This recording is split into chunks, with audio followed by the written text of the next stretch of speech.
Start.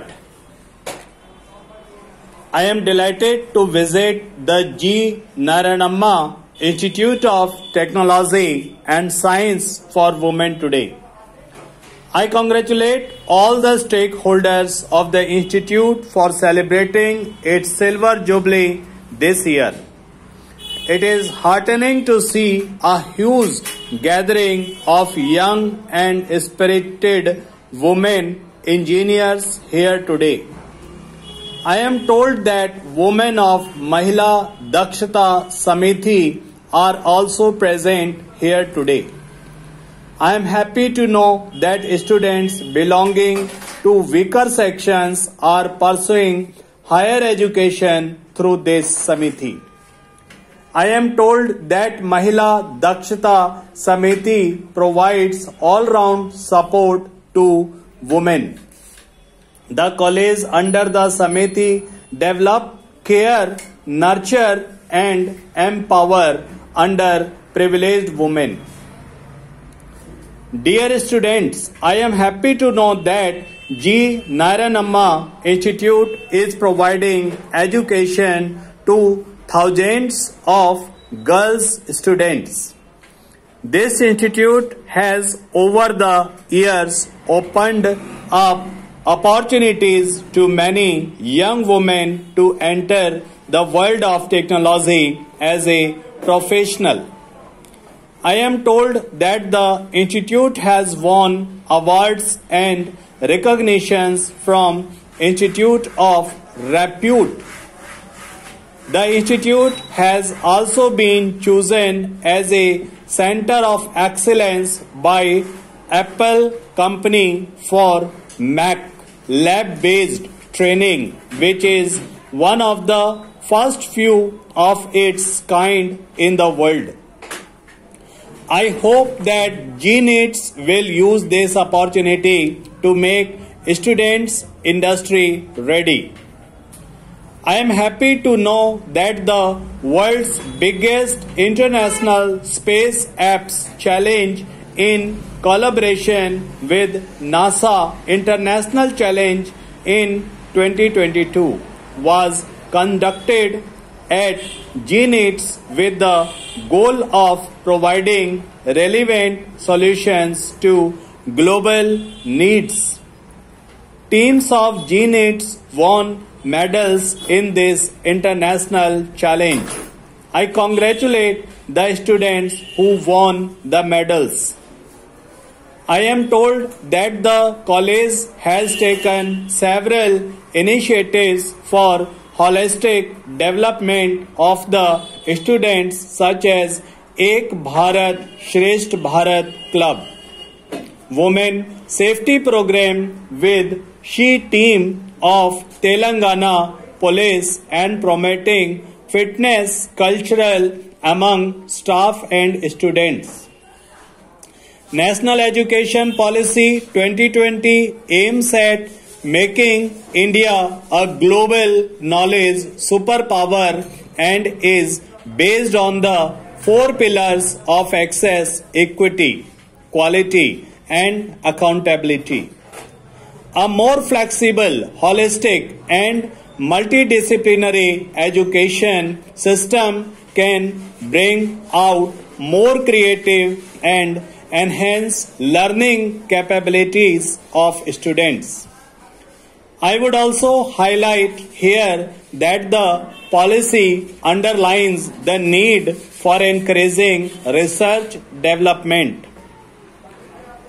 Dear students, engineers have made major contributions in every sector, including healthcare, agricultural, education, banking, marketing, and telecommunication. Engineering and technology are closely connected. Engineering has played a big role in technological advantages, including computers, medical equipment, internet, smart devices, and digital payment systems. The role of engineering as a profession becomes very critical in today's world where unthinkable and unprecedented problems need quick and sustainable solutions.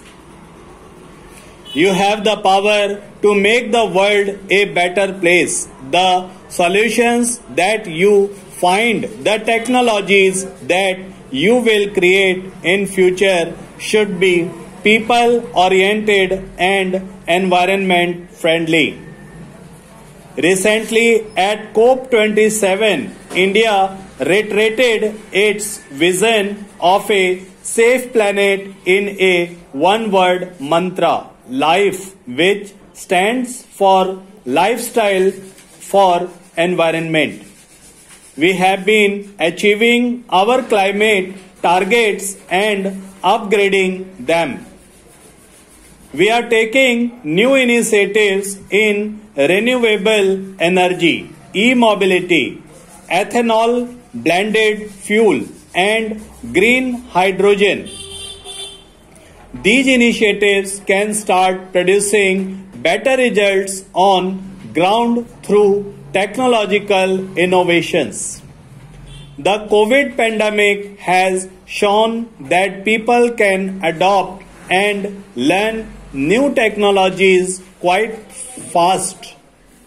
In fact, the development and administration of COVID vaccine to a large population in a time-bound manner is nothing but a miracle of technology.